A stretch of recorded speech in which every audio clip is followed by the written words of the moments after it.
नमस्कार साथियों, स्वागत है आप सभी का एकलव्य पीसीएस में। और विद्यार्थियों, आज हम पढ़ने जा रहे हैं पृथ्वी की गतियों का भाग 2। और इससे पहले के लेक्चर में हमने पढ़ा था पृथ्वी की गतियों का भाग 1, जिसमें हमने चर्चा की थी पृथ्वी के परिभ्रमण काल की। जो पृथ्वी अपनी धुरी पर घूमती है उससे होने वाले प्रभावों की हमने विस्तृत चर्चा की थी। आज हम उसके आगे बढ़ेंगे और आज हम चर्चा करेंगे पृथ्वी का परिक्रमण काल। परिक्रमण काल से क्या मतलब है विद्यार्थियों? परिक्रमण काल से मतलब है वह काल जो पृथ्वी लेती है सूर्य का एक चक्कर लगाने में। वह समय जो पृथ्वी सूर्य का एक चक्कर लगाने में लेती है उसे हम कहते हैं पृथ्वी का परिक्रमण काल। सब लोग जानते हैं पृथ्वी सूर्य का एक चक्कर कितने समय में लगाती है, तो सबको पता है। तो पृथ्वी जो है सूर्य का एक चक्कर लगाती है विद्यार्थियों 365 दिन में। सबको पता है ये बात। डायग्राम में आप स्पष्ट देख पा रहे होंगे, ये सूर्य है और ये है हमारी पृथ्वी जो एक चक्कर पूरा लगा रही है। और यहाँ से चलते हुए से पूरा एक चक्कर लगाने में जो समय लगता है विद्यार्थियों, वो समय होता है 365 दिन और 6 घंटे। ध्यान रखिएगा, ये जो समय लगता है ये कितना होता है विद्यार्थियों? ये समय होता है 365 दिन 6 घंटे। अब प्रश्न उठता है कि ये 6 घंटे, जैसे मैंने अभी बताया जो समय लगता है वो कितना है? वो है 365 दिन और 6 घंटे। ये समय लगता है 365 तो हमें पता ही है। 6 घंटे कहाँ से आए इसको जरा हम डिस्कस कर लेते हैं विद्यार्थियों। ये 6 घंटे एक्स्ट्रा कहाँ से आए? तो जब मैंने आपको पृथ्वी की धुरी पर परिक्रमा समझाई थी, जब धुरी का परिभ्रमण काल हमने पढ़ा था मूवमेंट ऑफ अर्थ में, तो हमने जाना था कि पृथ्वी अपनी धुरी पर एक चक्कर करती है 23 घंटे 56 मिनट और तकरीबन 4 सेकंड में। वहाँ पर पूरा 24 घंटे समय नहीं हो रहा था। वहाँ पर जो समय हो रहा था वो तकरीबन हो रहा था 23 घंटे 56 मिनट 4 सेकंड, यानी 3 मिनट कुछ जो है समय हम एक्स्ट्रा लेकर चल रहे थे 24 घंटे में। यानी पर डे जो है तकरीबन हम 2 से 3 मिनट एक्स्ट्रा जोड़ते हैं, क्योंकि हम तो लगाते हैं 24 घंटे से, लेकिन पृथ्वी जो घूम रही है वो घूम रही है 23 घंटे 56 मिनट 4 सेकंड में। तो वहाँ पर समय एक्स्ट्रा हो रहा है। यही जो एक्स्ट्रा समय है जो पर डे हम 2 से 3 मिनट एक्स्ट्रा ले रहे हैं, यही जो समय है विद्यार्थियों, ये एक वर्ष में हो जाता है 6 घंटे पूरा एक साल में। तो एक वर्ष का जब हम काउंट करते हैं तो वहाँ पर निकल के आता है 365 दिन 6 घंटे। लेकिन हम जब पढ़ते हैं इसको तो केवल 365 ही पढ़ते हैं। फिर ये 6 घंटे एक्स्ट्रा में जो निकल के आए ये कहाँ गए? तो विद्यार्थियों, ये जो 6 घंटे एक्स्ट्रा हैं ये हम 4 सालों तक संभाल करके रखते हैं। 4 साल बाद जब हम इसे काउंट करेंगे तो 365 के 365 जो हैं वो चलते रहेंगे। लेकिन 4 साल बाद क्या होगा विद्यार्थियों? 4 साल बाद, एक साल में 6 घंटे एक्स्ट्रा हो रहे हैं तो 4 साल में कितने घंटे एक्स्ट्रा हो जाएंगे विद्यार्थियों? सीधे सीधे 24 घंटे, यानी 24 घंटे हो जाएंगे 4 साल में। बात समझ पा रहे हैं? 365 दिन 6 घंटे का समय लगता है एक चक्कर लगाने में, 6 घंटे एक्स्ट्रा हैं, हम इस 6 घंटे को छोड़ देते हैं। ये 6 घंटे 4 वर्ष में हो जाएंगे 24 घंटे, और 24 घंटे का मतलब हो गया सीधा सीधा एक दिन। अब ये एक दिन कहाँ जोड़ा जाएगा विद्यार्थियों? तो ये एक दिन जोड़ दिया जाएगा उस महीने में जिस महीने में दिनों की संख्या सबसे कम है। तो अन्य अगर हम महीनों को देखें तो अन्य जो महीने हैं, किसी में 30 दिन होते हैं, 30 में 31 होते हैं, तो एक ही महीना ऐसा है जिसमें दिनों की संख्या कम है और वो महीना है विद्यार्थियों फरवरी का। तो हम क्या करते हैं, 4 साल बाद ये जो 24 घंटे हुए, जो 1 घंटा एक्स्ट्रा, ये जो 1 दिन एक्स्ट्रा हुआ, इस 1 दिन एक्स्ट्रा को हम जोड़ देते हैं विद्यार्थियों फरवरी में। और फरवरी हो जाती है 4 वर्षों बाद 29 की। और जब ये पूरी घटना होती है तो इसको हम कहते हैं लीप वर्ष। तो 4 वर्ष में जब फरवरी 28 की जगह 29 की होती है, उसके पीछे यही साइंस है। ठीक है, 365 दिन 6 घंटे समय लेती है पृथ्वी सूर्य का एक चक्कर लगाने में। 6 घंटे एक्स्ट्रा है, इसे हम छोड़ देते हैं। यही 6 घंटे 4 वर्ष में हो जाएंगे 24 घंटे। 24 घंटे यानी एक दिन, और यही एक दिन जोड़ दिया जाएगा किसी ऐसे महीने में जिसमें दिनों की संख्या सबसे कम है, तो वो महीना है फरवरी का। इसलिए 4 वर्षों बाद फरवरी हो जाती है विद्यार्थियों 29 की, और इस पूरी घटना को हम कहते हैं लीप वर्ष। तो लीप वर्ष का आपको समझ में आ रहा होगा कि आखिरकार लीव वर्ष कैसे होती है। तो लीव वर्ष होती है विद्यार्थियों 366 दिन की, ठीक है ना, क्योंकि एक दिन उसमें जुड़ जाता है। और ये प्रति 4 वर्षों के अंतराल पर ऐसा होता है, ध्यान रखना, प्रति 4 वर्षों के अंतराल पर ऐसा होता है। जब फरवरी 28 की जगह 29 की होती है, और जब फरवरी 28 की जगह 29 की हो जाएगी तो दिनों की संख्या भी 365 से बढ़कर 366 हो जाएगी। सामान्य बात है, आप लोगों को ये पहले से भी पता होगी, उम्मीद करते हैं। अब हमने देखा कि पृथ्वी जो है पूरा चक्कर सूर्य का लगाती है, और इस पूरे चक्कर को लगाने में वह तकरीबन समय लेती है 365 दिनों का। अब हम यहाँ बात करते हैं कि आखिरकार पृथ्वी के इस प्रकार से सूर्य के चारों ओर घूर्णन करने से, जब पृथ्वी सूर्य के चारों ओर घूमती है तो इस प्रकार के घूर्णन करने से पृथ्वी पर क्या प्रभाव पड़ता है। तो विद्यार्थियों इस पॉइंट को हम समझ लेते हैं। सबसे पहला पॉइंट यहाँ पर यह पूछा जाता है, जो आप डायग्राम को देख करके आसानी से जवाब दे पाएंगे। वो पहला पॉइंट ये है कि बताइए पृथ्वी सूर्य की परिक्रमा किस प्रकार करती है। तो बहुत ही आसान सा है, आप इस डायग्राम को देख करके ये बता सकते हैं कि पृथ्वी सूर्य की परिक्रमा किस प्रकार करती है। तो पृथ्वी जो है सूर्य की परिक्रमा एक दीर्घवृत्ताकार कक्षा में करती है, इंग्लिश में से बोलते हैं जियोइड, है ना। एक जियोइड एरिया में परिक्रमा करती है हमारी पृथ्वी सूर्य का, एक दीर्घवृत्ताकार कक्षा में, एक अंडाकार कक्षा में चक्कर लगाती है हमारी पृथ्वी सूर्य का। आप डायग्राम से देख सकते हो। अब जब ये गति करती है तो इसके गति करने से पृथ्वी पर क्या प्रभाव पड़ता है, यानी पृथ्वी के सूर्य का चक्कर लगाने के वजह से पृथ्वी पर क्या प्रभाव पड़ता है, इसको जरा हम समझ लेते हैं। तो विद्यार्थियों, चूंकि पृथ्वी सूर्य का चक्कर लगा रही है, इसी कारण से पृथ्वी पर ऋतु परिवर्तन होता है, सीजनल चेंज। चूंकि पृथ्वी सूर्य का चक्कर लगा रही है, इसीलिए पृथ्वी पर ऋतु परिवर्तन होता है। विद्यार्थियों, सीजनल चेंज होता है, यानी आसान भाषा में हम कह सकते हैं कि मौसम परिवर्तन होता है, ठीक है। जब मैं ये वीडियो बना रहा हूँ तो इस वक्त गर्मी का मौसम है, अच्छी खासी गर्मी जो है पड़ रही है। हालांकि मानसून का आगमन हो चुका है, लेकिन हम जिस एरिया में हैं वहाँ पर मानसून अभी नहीं आया है। तो मानसून है या गर्मी हम कह सकते हैं, गर्मी का मौसम है। गर्मी से आगे बढ़ेंगे, शरद आपका जो है शरद ऋतु आएगी, शरद ऋतु से आगे बढ़ेंगे आपका शीत ऋतु आ जाएगी, शीत से आगे बढ़ेंगे वसंत आ जाएगा, वसंत से आगे बढ़ेंगे आपका फिर से गर्मी का मौसम आ जाएगा।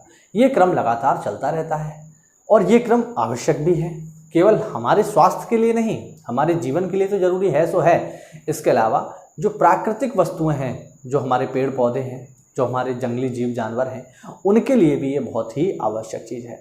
तो आइए हम देखते हैं कि आखिरकार पृथ्वी पर किस तरीके से ऋतु परिवर्तन होता है। तो हम शुरू करेंगे इसको आज के महीने से, गर्मी से। वैसे जुलाई का महीना चल रहा है, लेकिन हम इसे जून से स्टार्ट करते हैं। तो हम इसे स्टार्ट करेंगे विद्यार्थियों जून से। डायग्राम में बिल्कुल आपको स्पष्ट हो जाएगा। देखिए विद्यार्थियों, ये है सूर्य और ये है हमारी पृथ्वी, और पृथ्वी आप देख पाएंगे अपनी धुरी पर झुकी हुई है। 23.5 डिग्री के एंगल पर पृथ्वी अपनी धुरी पर झुकी हुई है। और विद्यार्थियों, हमने जो तारीख ली है यहाँ पर वो ली है 21 जून, ठीक है। तारीख जो हमने ली है विद्यार्थियों वो ली है हमने 21 जून। गर्मी के मौसम से हम इसे पढ़ते हैं। 21 जून हमने क्यों लिया विद्यार्थियों? 21 जून हमने इसलिए लिया क्योंकि 21 जून को ही सूर्य की किरणें सीधे सीधे पड़ रही होती हैं कर्क रेखा पर। ध्यान रखना, अगर कोई प्रश्न पूछे कि कर्क रेखा पर सूर्य की सीधी किरण कब पड़ती है, तो विद्यार्थियों कर्क रेखा पर, कर्क रेखा कहाँ होती है? उत्तरी गोलार्ध में है, इस तरीके से जा रही है। यह है कर्क रेखा और ये है आपकी मकर रेखा, ठीक है। तो आप देख पाएंगे 21 जून को सूर्य की सीधी किरणें पड़ रही हैं इस रेखा पर जो उत्तरी गोलार्ध में है, और उत्तरी गोलार्ध में जो कर्क रेखा है इस रेखा पर सूर्य की सीधी किरण पड़ रही हैं 21 तारीख को। तारीख कौन सी? जून। तो गर्मी के मौसम में विद्यार्थियों 21 जून को सूर्य की सीधी किरण कहां पड़ती है? कर्क रेखा पर। अच्छा, सूर्य की एक बात जो मैं आपको यहां बताना चाहूंगा पृथ्वी के संदर्भ में, वो ये है कि सूर्य जो है, विद्यार्थियों ध्यान दीजिएगा, सूर्य जो है कर्क और मकर रेखाओं के बीच में ही गति करता है। इस बात को आप खूब अच्छे से समझ लो, ठीक है। सूर्य जो है विद्यार्थियों कर्क एवं मकर रेखाओं के बीच में ही गति करता है। ऐसा नहीं है कि सूर्य जो है यहां सीधा चमक रहा है इस पॉइंट पे, या यहां सीधा चमक रहा है, ऐसा कभी नहीं होगा। सूर्य जो है या तो कर्क रेखा पर होगा, या मकर रेखा पर होगा, या इसके बीच में होगा। इसके आगे ये आपको नहीं मिलेगा। यानी सूर्य ना तो कभी जो उत्तरी ध्रुव है वहां पर आपको सीधा चमकता दिखाई देगा, ना ही जो दक्षिणी ध्रुव है वहां सीधा चमकता दिखाई देगा। यह केवल चमकता है कहां? यह केवल चमकता है विद्यार्थियों कर्क रेखा और मकर रेखा के बीच वाले स्थानों पर। तो 21 जून को सूर्य कहां चमक रहा है? कर्क रेखा पर चमक रहा है। अब कर्क रेखा किधर है? उत्तरी गोलार्ध में है, आप देख सकते हैं नॉर्थ लिखा हुआ है। तो 21 जून को जब सूर्य की सीधी किरणें उत्तरी गोलार्ध पर हैं, तो आप ही मुझे बताइए कि 21 जून को उत्तरी गोलार्ध में किसका मौसम होगा? हम उत्तरी गोलार्ध में ही हैं, तो स्पष्ट सी बात है 21 जून को उत्तरी गोलार्ध में होगी विद्यार्थियों ग्रीष्म ऋतु। ठीक है, गर्मी पड़ रही है, अभी कस के गर्मी पड़ रही है, आपको खूब महसूस हो रही होगी। क्यों पड़ रही है गर्मी? तो गर्मी इसलिए पड़ रही है क्योंकि सूर्य की सीधी किरणें पड़ रही हैं उत्तरी गोलार्ध में। अब एक चीज यहां मैं और स्पष्ट कर दूं विद्यार्थियों, वो ये है कि 21 जून को जब सूर्य की सीधी किरणें उत्तरी गोलार्ध में पड़ रही हैं, तो 21 जून को क्या सूर्य की सीधी किरणें दक्षिणी गोलार्ध में भी पड़ेंगी? आप ही मुझे बताइए, आप देख सकते हो। तो स्पष्ट सी बात है कि दक्षिणी गोलार्ध में अभी सूर्य की किरणें सीधी नहीं पड़ रही हैं।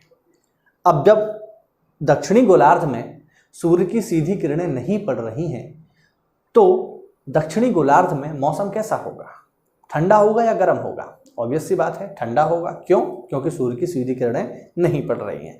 इसीलिए 21 जून को उत्तरी गोलार्ध में ग्रीष्म ऋतु है, वहीं 21 जून को दक्षिणी गोलार्ध में शीत ऋतु है। ध्यान रखना। एक कॉमन सा पॉइंट मैं आपको बता दूं कि उत्तरी गोलार्ध और दक्षिणी गोलार्ध, जब हम अगले लेक्चर में अक्षांश और देशांतर पढ़ेंगे तब मैं बहुत अच्छे से इसको एक्सप्लेन कर दूंगा कि किस तरीके से गोलार्धों का निर्धारण किया जाता है। अभी के लिए इतना समझिए कि उत्तरी गोलार्ध और दक्षिणी गोलार्ध इनके मौसम जस्ट अपोजिट चलते हैं। यानी अभी की हम बात करें तो हमारे यहाँ गर्मी पड़ रही है, हम उत्तरी गोलार्ध में हैं, भारत कर्क रेखा भारत के बीचों बीच से होकर जाती है, हमारे यहाँ गर्मी पड़ रही है कस के। तो इसी समय दक्षिणी गोलार्ध में, चाहे हम ऑस्ट्रेलिया की बात करें, चाहे दक्षिण अफ्रीका की बात करें, चाहे हम न्यूजीलैंड की बात करें, इन सभी इलाकों में जो दक्षिणी गोलार्ध में हैं, यहाँ पर अभी अच्छी खासी सर्दी पड़ रही होगी। क्यों पड़ रही होगी? क्योंकि यहाँ सूर्य की किरणें सीधी अभी नहीं पड़ रही हैं, लेकिन उत्तरी गोलार्ध में है तो यहाँ पर मौसम गर्म है। अब 21 जून को जब कर्क रेखा पर सूर्य की सीधी किरणें पड़ रही हैं, तो विद्यार्थियों 22 जून से अब सूर्य जो है कर्क रेखा से चलना शुरू कर देगा मकर रेखा की ओर। मैंने अभी आपको बताया कि सूर्य जो है कर्क और मकर रेखाओं के बीच में ही गति करता है। अब कर्क रेखा पर सीधा चमक लिया, अब कहां जाएगा? मकर रेखा की ओर जाएगा। तो 22 जून से ही अब ये चलना शुरू कर रहा है मकर रेखा की ओर। लेकिन मेरे प्यारे बच्चों, जब ये मकर रेखा की ओर गति करेगा तो बीच में क्या पड़ जाएगी? बीच में पड़ जाएगी भूमध्य रेखा। तो जून से हमने चलना शुरू किया, जुलाई आ गई, अगस्त आ गई और आ गई विद्यार्थियों सितंबर। ठीक है, सितंबर में क्या होगा? सूर्य की स्थिति हम देखते हैं। तो 21 जून को सूर्य सीधा चमक रहा था कर्क रेखा पर, और 22 जून से उसने अपनी यात्रा शुरू करी मकर रेखा की ओर, लेकिन बीच में पड़ गई भूमध्य रेखा। तो वही स्थिति है ये। और विद्यार्थियों 23 सितंबर को सूर्य सीधा चमक रहा होता है भूमध्य रेखा पर। ध्यान रखना, 23 सितंबर को सूर्य सीधा कहां चमकता है? 23 सितंबर को सूर्य सीधा चमकता है भूमध्य रेखा पर, 23 सितंबर को। अब 23 सितंबर की स्थिति जो है वो ये है कि सूर्य ना तो उत्तरी गोलार्ध में पहुंचा है पूरा, भाई उत्तरी गोलार्ध में तो था ही, उत्तरी गोलार्ध से दक्षिणी गोलार्ध की ओर बढ़ रहा है। तो 23 सितंबर की स्थिति यह है कि बीच में है, ना तो पूरा उत्तरी गोलार्ध पर चमक रहा है, ना ही पूरा दक्षिणी गोलार्ध में चमक रहा है, बीच में आ गया है भूमध्य रेखा पर। बीच में है ना भूमध्य रेखा, तो भूमध्य रेखा पर चमक रहा है। यानी ना तो पूरी तरीके से उत्तरी गोलार्ध में है, ना ही पूरी तरीके से दक्षिणी गोलार्ध में है। भाई उत्तरी गोलार्ध से चलना शुरू कर रहा है दक्षिणी गोलार्ध की ओर, तो 23 सितंबर को स्थिति यह है कि उत्तरी गोलार्ध से तो पूरा निकला नहीं है और दक्षिणी गोलार्ध में पूरा पहुंचा नहीं है, बीच में है। इसलिए मौसम कैसा हो जाएगा भाई, 21 जून को गर्मी थी, अब यहां से आगे की ओर चलना शुरू कर रहा है, तो यहाँ का मौसम थोड़ा सा ठीक हो जाएगा। क्यों? सूर्य का जो गर्मी है वो थोड़ी सी कम हो जाएगी।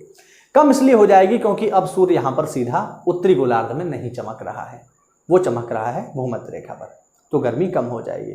गर्मी कम हो जाएगी तो मौसम कैसा होगा? हल्का सा ठंडा। तो हम कहेंगे शरद ऋतु का आगमन हो गया। ठीक है, शरद ऋतु मतलब शीत ऋतु के आने से पहले का जो मौसम होता है उसे हम शरद ऋतु कहते हैं। हालांकि हम उत्तर भारत के ऐसे इलाके में रहते हैं जहां पर हमें सामान्य रूप से शरद ऋतु के आगमन का पता ही नहीं चलता। क्यों? क्योंकि हमारे पंखे और एसी तो सितंबर अक्टूबर तक चलते ही रहते हैं। अक्टूबर में जाकर के एसी बंद होता है, पंखा बंद होता है, तो हमारे लिए तो गर्मी का मौसम ही चलता है, हमारे लिए शरद ऋतु का आगमन नहीं होता। लेकिन हाँ, मौसम तो बदलता ही है, तो उसी की बात है। 23 सितंबर को सूर्य सीधा चमक रहा है भूमध्य रेखा पर, यानी गर्मी कम हो चुकी है, तो मौसम आ गया किसका? शरद ऋतु का। लेकिन ध्यान रहे, शरद ऋतु का आगमन केवल उत्तरी गोलार्ध में ही हुआ है, दक्षिणी गोलार्ध में शरद ऋतु का आगमन नहीं हुआ है। ठीक है, इसीलिए स्पष्ट रूप से आप देख सकते हैं शरद ऋतु आई है कहाँ? केवल उत्तरी गोलार्ध में, दक्षिणी गोलार्ध में नहीं। दक्षिणी गोलार्ध में अभी हम जाएंगे तो यहाँ पर तो वसंत ऋतु का आगमन हो रहा है। कैसे हो रहा है अभी हम समझते हैं इसको। तो 23 सितंबर को गर्मी कम हो चुकी है, मौसम हल्का सा ठंडा हो रहा है, तो ऋतु आ गई शरद, मौसम अच्छा हो गया। सूर्य कहाँ चमक रहा है? भूमध्य रेखा पर। लेकिन जाना कहाँ है उसे जाना है कर्क रेखा से चलते हुए मकर रेखा पर। भूमध्य रेखा पर पहुंच गया, यानी आधा रास्ता तय उसने कर लिया। अब यहाँ से फिर से आगे बढ़ेगा और आगे बढ़ते हुए पहुंच जाएगा उस स्थिति में जहाँ पर उसे पहुंचना है, और तारीख आ जाएगी 22 दिसंबर की। 22 दिसंबर की तारीख को मेरे बच्चों क्या होगा ये कि 22 दिसंबर की तारीख को सूर्य जो है सीधा चमक रहा है किस गोलार्ध में? आप भी मुझे देख करके बताइए, नॉर्थ में कि साउथ में? तो आप देख पाएंगे साउथ में चमक रहा है। साउथ में कौन सी रेखा है विद्यार्थियों? मकर रेखा। तो 22 दिसंबर को सूर्य सीधा चमकता है मकर रेखा पर। 22 दिसंबर को सूर्य सीधा चमक रहा है कहां पर? मकर रेखा पर। अब सूर्य मकर रेखा पर चमक रहा है, तो क्या उत्तरी गोलार्ध में सूर्य की सीधी किरणें आ रही हैं? नहीं आ रही हैं। क्यों नहीं आ रही है? क्योंकि ये इलाका थोड़ा सा तिरछा है, तो सूर्य का प्रकाश अभी इस हिस्से को मिल रहा है, पूरा इस हिस्से को नहीं मिल रहा है। तो यहाँ सूर्य का प्रकाश पूरा नहीं आ रहा है, मतलब क्या? यहाँ पर आ जाएगी शीत ऋतु। देखिए यहाँ पर सर्दी आ गई, शरद, उसके बाद सर्दी आ गई। दिसंबर को हमारे यहाँ सर्दी ही पड़ती है, तो दिसंबर में खूब कसके सर्दी पड़ रही है। क्यों पड़ रही है? क्योंकि सूर्य दक्षिणी गोलार्ध में है। दक्षिणी गोलार्ध में भी कहाँ है? तो मकर रेखा पर चमक रहा है, तो हमारे यहाँ तो सर्दी पड़ेगी। लेकिन इसी क्षण अगर हम दक्षिणी गोलार्ध में देखें, तो दक्षिणी गोलार्ध में कौन सा मौसम होगा? गर्मी का कि सर्दी का? तो जवाब आसान है, मौसम होगा गर्मी का। तो एक ही समय में 22 दिसंबर को उत्तरी गोलार्ध में जहां शीत ऋतु का मौसम है, वहीं दक्षिणी गोलार्ध में ग्रीष्म ऋतु का मौसम है। अब यहाँ एक सवाल जो है, जो मैंने कई बार एग्जाम में देखा है, सिविल सर्विसेज में भी देखा है, इसके अलावा छोटे मोटे एग्जाम में भी देखा है। सवाल ये है कि बताइए वह कौन सा देश है जो क्रिसमस गर्मियों में मनाता है? बहुत छोटा सा सवाल है, एक प्रकार का ट्रिकी सवाल है। क्रिसमस कब होता है? 25 दिसंबर को। प्रश्न है कौन सा देश है जो क्रिसमस गर्मियों में मनाएगा? तो गर्मियों में मनाने का क्या प्रश्न है भाई? प्रश्न ये है कि उत्तरी गोलार्ध में तो कोई ऐसा देश होगा नहीं जहां पर क्रिसमस गर्मियों में मनाया जाए। क्यों? क्योंकि उत्तरी गोलार्ध में तो ठंड पड़ रही है। प्रश्न है गर्मियों में कहां मनाया जाता है? तो कोई ऐसा देश रहा होगा जहां पर जो देश दक्षिणी गोलार्ध में है। तो इसका जवाब कोई एक नहीं है, जवाब इसके बहुत सारे हैं। लेकिन पेपर में अक्सर करके कौन सा मिलता है? तो मैप पे आपने देखा होगा दक्षिणी गोलार्ध में जो महत्वपूर्ण देश हैं उनमें एक महत्वपूर्ण देश है और उसे हम महाद्वीप भी कहते हैं, जो कि है ऑस्ट्रेलिया। तो ऑस्ट्रेलिया में, और केवल ऑस्ट्रेलिया में नहीं, न्यूजीलैंड में भी, दक्षिण अफ्रीका में भी, ठीक है ना।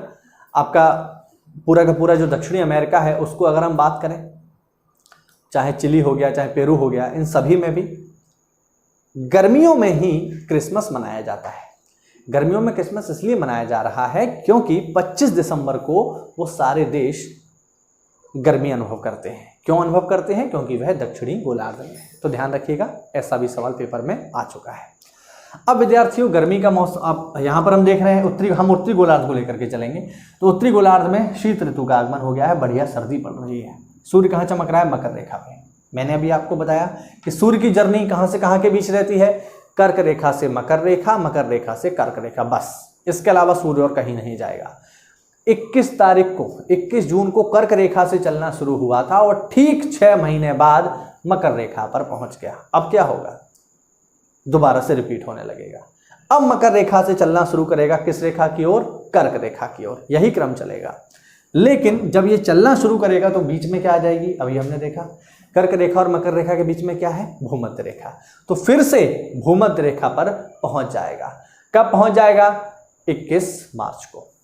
दिसंबर से चलना शुरू किया तो क्या हुआ? दिसंबर से चलते हुए ये आगे बढ़ा और पहुंच गया कहां पर? ये पहुंच गया विद्यार्थियों मार्च महीने में।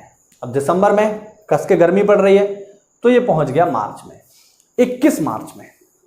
मार्च का मौसम हम देखें तो ना तो गर्मी है ना ही सर्दी है। क्यों? क्योंकि इस स्थिति में सूर्य ना तो पूरा कर्क रेखा पर है ना ही मकर रेखा पर है। कहां पर है? भूमध्य रेखा पर। तो 21 मार्च को सूर्य सीधा कहां चमकेगा? फिर से सूर्य फिर से सीधा चमकेगा भूमध्य रेखा पर। और यहां पर सर्दी थी और मार्च महीने तक आते आते सर्दी का प्रभाव कम होने लगता है और मार्च महीने में आगमन हो जाता है वसंत ऋतु का। ध्यान रखेंगे, वसंत ऋतु, ठीक है ना, वसंत ऋतु। लेकिन वसंत ऋतु कहां? उत्तरी गोलार्ध में, दक्षिणी गोलार्ध में नहीं। दक्षिणी गोलार्ध में वसंत क्यों आएगी? वसंत तो तब आती है जब सर्दी का मौसम खत्म होता है। दक्षिणी गोलार्ध की हम बात करें विद्यार्थियों तो दक्षिणी गोलार्ध में तो गर्मी है, तो यहां अब वसंत नहीं आएगी, यहां आएगी शरद ऋतु, यानी जो गर्मी खत्म होने के बाद आती है। तो जस्ट उल्टा चलेगा, ध्यान रखिएगा, ठीक है। हम यहां केवल उत्तरी गोलार्ध के मौसम को ही डिस्कस कर रहे हैं। तो शीत ऋतु थी यहां पर और मार्च आते आते ये हो गई वसंत ऋतु। क्यों हो गई? क्योंकि 21 मार्च को सूर्य सीधा चमक रहा है भूमध्य रेखा पर। मार्च से गर्मी का प्रभाव बढ़ेगा और मार्च को सूर्य है भूमध्य रेखा पर और फिर अप्रैल, मई और जून, और फिर से 21 जून को सूर्य सीधा चमकेगा कर्क रेखा पर। तो गर्मी का मौसम आ गया। यही क्रम विद्यार्थियों वर्ष भर चलता रहता है। कर्क रेखा से मकर रेखा की ओर, मकर रेखा से कर्क रेखा की ओर, बीच में भूमध्य रेखा। और इन्हीं सब कारणों की वजह से पृथ्वी पर ऋतु परिवर्तन होता है। एक सबसे इंपॉर्टेंट जो चीज है यहां पर वो ये है कि ऋतु परिवर्तन सूर्य के चारों ओर घूमने से तो होता ही है। इसके अलावा एक महत्वपूर्ण कारण और भी है ऋतु परिवर्तन होने का, वो है पृथ्वी का धुरी पर झुके होना। विद्यार्थियों, अगर पृथ्वी अपनी धुरी पर झुकी हुई नहीं होती तो केवल 2 ही मौसम होते, गर्मी और सर्दी। लेकिन पृथ्वी धुरी पर झुकी हुई है तो इस कारण से हमें 2 मौसम और मिल जाते हैं, शरद और वसंत। ध्यान रखिएगा, ये पृथ्वी के धुरी पर झुके होने के कारण ही संभव है। अगर पृथ्वी स्ट्रेट होती, बिल्कुल स्ट्रेट, बिल्कुल सीधी, तो जो हिस्सा सूर्य के सीधे सामने होता वहां पर गर्मी, पिछले वाले पे ठंड, बस इतना ही होता, और कुछ नहीं होता, बस। लेकिन धुरी पर झुकी हुई है इसलिए 2 मौसम हमें एक्स्ट्रा मिल जाते हैं, वसंत और शरद। ध्यान रखेंगे, ठीक। ये पूरा था पृथ्वी पर ऋतु परिवर्तन। कुछ इंपॉर्टेंट बातें जो आपको सीधे याद कर लेनी है वो ये कि सूर्य कर्क रेखा पर सीधा कब चमकता है, मकर रेखा पर सीधा कब चमकता है और भूमध्य रेखा पर सीधा कब चमकता है। ध्यान रखना, ठीक है। अब कुछ बेसिक पॉइंट हैं जो हम पहले भी डिस्कस कर चुके हैं, जरा हम रिवाइज कर लेते हैं। जैसे 21 जून को होती है उत्तरी गोलार्ध में सबसे बड़ा दिन और 21 दिसंबर को होता है उत्तरी गोलार्ध में सबसे बड़ी रात। हालांकि यहाँ 22 लिखा है लेकिन हम यहाँ दिन और रात की बात कर रहे हैं, ठीक है। तो दिन और रात की जो बात है वो आप देख सकते हो, मैंने लास्ट लेक्चर में बताया है। सबसे बड़ी रात होती है 21 दिसंबर को और सबसे बड़ा दिन होता है 21 जून को। ठीक है, तो ये भी हमने देखा, ये भी इसी से जुड़ा हुआ है। अब एक इंपॉर्टेंट चीज, प्रश्न पूछता है कि बताइए दिन और रात बराबर कब होते हैं, दिन और रात कब बराबर होते हैं। तो विद्यार्थियों ध्यान रखिएगा, दिन और रात दो तिथियों को बराबर होते हैं, 21 मार्च और 23 सितंबर। तो इससे जुड़ा हुआ एक ज्योग्राफी का टर्म है जिसे हम कहते हैं इक्विनॉक्स, हिंदी में कहते हैं विषुव। ये पेपर में पूछे जाने वाला प्रश्न है, विषुव क्या है, विषुव क्या है। तो विद्यार्थियों विषुव वह घटना है जब धरती पर दिन और रात की अवधि बराबर होती है, तकरीबन। और ऐसा कब होता है, ऐसा होता है 2 तारीखों को, 21 मार्च और 23 सितंबर को। ऐसा क्यों होता है, क्योंकि इस दिन सूर्य सीधा चमकता है भूमध्य रेखा पर। तो विषुव कब होगा, विषुव होगा या तो 21 मार्च को, प्रश्न आपसे पूछेगा विषुव की घटना कब होती है, तो ऑप्शन में या तो आपको 21 मार्च मिल जाएगा या 23 सितंबर मिल जाएगा। लेकिन एक चीज और है जो आपसे स्पेशली पूछ सकता है, इसको विशेष नाम से पूछ ले कि बताइए शरद विषुव कब होगा। शरद विषुव, विषुव तो ठीक है, लेकिन स्पेशली पूछ लिया शरद वाला कब होगा। तो शरद ऋतु कब है, 23 सितंबर को। तो विद्यार्थियों 23 सितंबर को होता है शरद विषुव, ध्यान रखना। और मार्च में क्या मौसम आता है, वसंत का, तो ये है वसंत विषुव। अगर केवल पूछ रहा है विषुव तो या तो 21 मार्च ऑप्शन में मिल जाएगा या आपको मिल जाएगा 23 सितंबर। लेकिन अगर उसने स्पेशली नाम दे के पूछ लिया कि बताइए शरद विषुव कब होता है, तो फिर आपको 23 सितंबर ही बताना पड़ेगा, चाहे ऑप्शन में 21 मार्च क्यों ना हो, इससे कोई फर्क नहीं पड़ेगा फिर। तो अगर स्पेशली नाम लेके पूछे तो फिर आपको जो पूछ रहा है वही बताना होगा, ध्यान रखिएगा। तो ये सीखने के बाद अब हम आगे बढ़ते हैं और इससे जुड़ी हुई एक घटना और है जो आपको पता होनी चाहिए। और वो घटना क्या है विद्यार्थियों, इसे हमने पूरा पढ़ लिया, अब हम आगे बढ़ेंगे इसमें।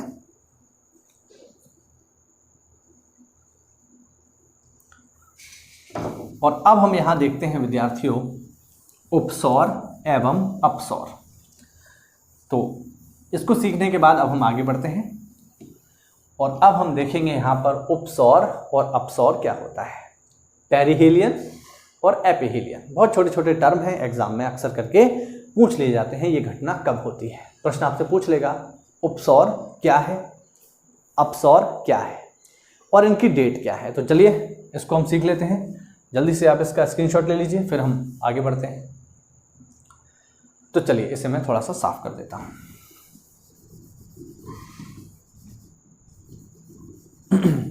चलिए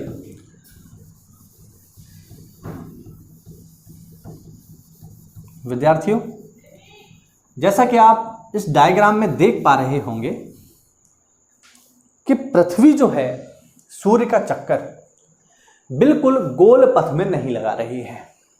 एक स्थिति में पृथ्वी सूर्य के निकट है और एक स्थिति में पृथ्वी सूर्य से काफी दूर है। समझ पा रहे हैं, बिल्कुल गोल पथ में नहीं है। अगर आप दूरी निकालेंगे तो बिल्कुल डायग्राम से ही आप देख पाएंगे ये दूरी कम है और ये दूरी ज्यादा है। ऐसा क्यों है, तो ऐसा इसलिए है क्योंकि पृथ्वी जियोइड वे में सूर्य का चक्कर लगाती है, अंडाकार पथ में सूर्य का चक्कर लगाती है। तो एक हिस्सा ज्यादा है और एक हिस्सा कम है। तो विद्यार्थियों होता यह है कि जब पृथ्वी सूर्य के सर्वाधिक निकट होती है, बात समझ पा रहे हैं, जब पृथ्वी सूर्य के सर्वाधिक निकट होती है, यानी ये वाली जो स्थिति है विद्यार्थियों, ये वाली, इसको हम कहते हैं विद्यार्थियों उपसौर। ध्यान रखना, इंग्लिश में इसे हम कहते हैं पेरिहेलियन। ठीक, वह स्थिति जब पृथ्वी सूर्य के सर्वाधिक निकट होती है उसे हम कहते हैं उपसौर। और वह स्थिति जब पृथ्वी सूर्य से सर्वाधिक दूरी पर होती है तो इसे हम कहते हैं अपसौर। ध्यान रखिएगा, उपसौर एवं अपसौर। ठीक, तो वह स्थिति जब पृथ्वी सूर्य के सर्वाधिक निकट होती है, इस स्थिति को कहा जाता है उपसौर, और वह स्थिति जब पृथ्वी सूर्य से सबसे ज्यादा दूर होती है तो इसे कहा जाता है अपसौर। अगला प्रश्न, ये कब होता है? तो आप देख सकते हैं, उपसौर की घटना होती है विद्यार्थियों 3 जनवरी को। ध्यान रखिएगा, उपसौर कब होगा? 3 जनवरी। और अपसौर कब होगा? 4 जुलाई को। यानी 3 जनवरी को पृथ्वी सूर्य से सबसे ज्यादा निकट होती है और 4 जुलाई को पृथ्वी सूर्य से सबसे ज्यादा दूर होती है। 3 जनवरी और 4 जुलाई। ठीक, अब यहां पर कुछ विद्यार्थियों को कंफ्यूजन हो जाता है। जैसे कंफ्यूजन क्या होता है? कंफ्यूजन ये होता है कि उन्हें लगता है कि भैया 3 जनवरी को पृथ्वी अगर सूर्य के सबसे ज्यादा पास है, ये तो गलत हो गया, ये तो नहीं होना चाहिए। भाई जब पास है तो गर्मी होनी चाहिए ना। तो वो क्या करते हैं, इसे उल्टा कर लेते हैं, उपसौर को लगा देते हैं 4 जुलाई, पास में है तो गर्मी होगी ना, और अपसौर को लगा देते हैं 3 जनवरी, दूर है तो ठंड होगी ना। तो अगर आप भी ऐसा सोच रहे हैं कि ये उल्टा लिख गया है, जब पास में है तो गर्मी होनी चाहिए, दूर है तो ठंड होना चाहिए, तो ऐसा नहीं है। अभी जो मैंने आपको समझाया था उसी पर आधारित है। हम यहाँ बात कर रहे हैं उत्तरी गोलार्ध की। ठीक, तो आप देखोगे कि 3 जनवरी को पृथ्वी भले सूर्य के सर्वाधिक पास है, लेकिन क्या उत्तरी गोलार्ध में सूर्य की किरणें सीधी पड़ रही हैं? नहीं। इसलिए पास होते हुए भी जनवरी को हमारे यहाँ ठंड है, इससे फर्क नहीं पड़ता कि दूर है कि पास है। और यहाँ आप देखेंगे कि काफ़ी दूर है पृथ्वी सूर्य से, लेकिन फिर भी उत्तरी गोलार्ध पूरा का पूरा सूर्य के सामने है, इसलिए दूर होने के बावजूद भी 4 जुलाई को हमारे यहाँ ठंड मतलब गर्मी है। तो इस चीज़ को ध्यान रखिएगा, एग्जाम में पूछी जाती हैं उपसौर और अपसौर। ठीक है, अब यहाँ पर आप चाहो तो दूरी भी देख लो, कितनी दूरी है। तो जब उपसौर होता है तो इसमें दूरी होती है 14 करोड़ 70 लाख किलोमीटर, 14.70 करोड़ किलोमीटर। और अपसौर में होता है, जो सूर्य पृथ्वी के बीच की दूरी होती है वो होती है 15.20 करोड़ किलोमीटर, यानी 15 करोड़ 20 लाख किलोमीटर। और इनकी औसत दूरी है 14 करोड़ 98 लाख किलोमीटर। तो ये था विद्यार्थियों हमारा छोटा सा टॉपिक जो आज हमने कवर किया, उपसौर, अपसौर तथा पृथ्वी पर ऋतु परिवर्तन। उम्मीद करता हूँ पूरा का पूरा आपको समझ आया होगा। तो अगर इस वीडियो में आपको कुछ नई जानकारी मिली है तो हमारी वीडियो को लाइक कीजिए और चैनल को सब्सक्राइब कीजिए। मिलते हैं अगली क्लास में, तब तक के लिए स्टे होम, स्टे सेफ। जय हिंद, जय भारत।